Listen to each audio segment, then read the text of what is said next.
La méthode de l'éveil. Ne comptez pas sur le gouvernement. J'écris cet article car c'est devenu insupportable de ne voir que des Tunisiens avec cet esprit de mendicité envers l'État.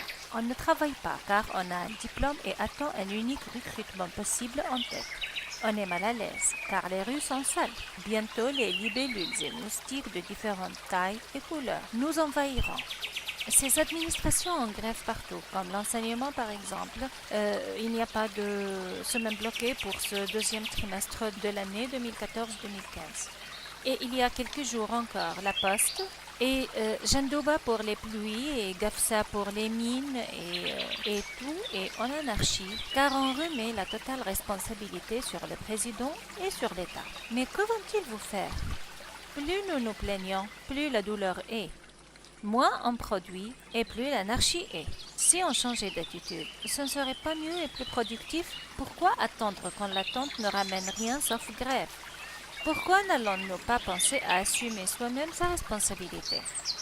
Si on travaillait la terre, personne ne serait en main. Vous allez dire, elle délire celle-ci. Non! Ce que je dis est d'une pure raison et constructivité. Ce sont les propos de Sidna al-Istituslam déjà. Quand vous avez élu Beji Qaïd Essebsi, c'était par manque de confiance en vous, par manque d'estime de vous. Voilà, je suis le fils et lui c'est mon père qui va s'occuper de tout et résoudre tous mes problèmes. Vous vous détachez de votre propre responsabilité et pourtant vous êtes et devez être le seul responsable de vous. Si dans rien à part souffrance et malheur, et vous voyez déjà ce que vous êtes mal à l'aise. Essayez de voir autrement les choses. Prenez-vous en main. Arrêtez de demander à l'État, car si vous programmez votre cerveau à ne plus mendier, vous allez découvrir d'autres sources de richesse provenant de votre volonté et motivation à évoluer, à changer, à améliorer votre situation. Sachez aimer votre patrie, comme vous aimez votre mère. Prenez soin de notre Tunisie. Elle est à l'image d'une femme malade, souffrante. Mais grâce à vous, à votre prise en charge par vous-même, elle pourra être soignée, elle pourra guérir. Ce n'est pas loin. Ce n'est pas imaginaire, ce n'est pas impossible. C'est très vrai, je vous assure. Soyez-en sûrs. Cherchez sur Internet. Regardez ce que les gens font chaque jour dans ce monde électronique merveilleux. Créez une entreprise par Internet. Cherchez à agir comme si vous étiez seul, sans gouvernement, ou sans que le gouvernement ne vous fasse quoi que ce soit. Ainsi, vous serez doublement gagnant.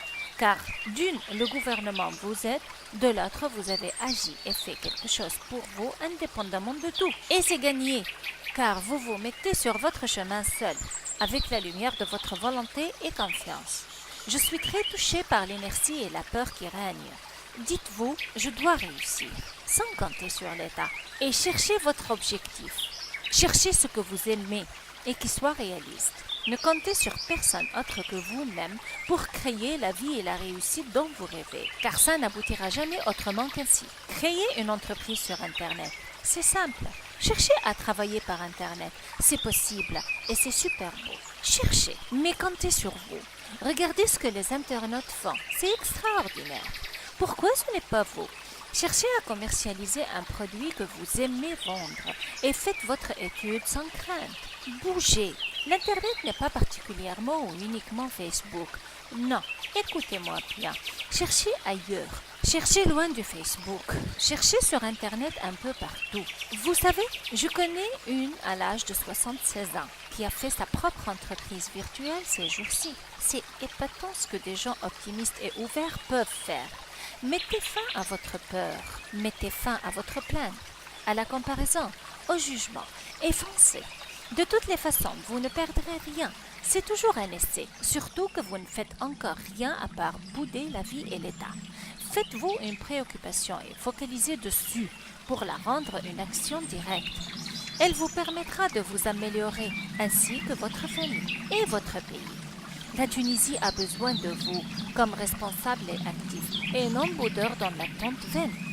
Au lieu de dire là, il y a la crise, le gouvernement doit s'occuper de ceci, cela, etc. Actionnez votre cerveau et pensez à agir. Car le problème est que si l'État ne fait rien, ça s'empire. Et s'il agit, peut-être que ce sera sans que vous en profitiez. Peut-être que cela mettra du temps aussi. La solution est en vous. Agissez comme si personne d'autre n'allait vous aider. Et si une aide vient, bien tant mieux, ce sera un plus. La majeure partie des entrepreneurs ont cet état d'esprit et c'est pour cela qu'ils réussissent. Ils se disent, j'ai un rêve, je veux le réaliser, je veux réussir, je suis mon seul responsable et je n'ai pas besoin d'aide. Répétez chaque jour, chaque matin, chaque soir, plusieurs fois cette phrase. N'attendez pas les cadeaux impossibles. Soyez actif et non réactif.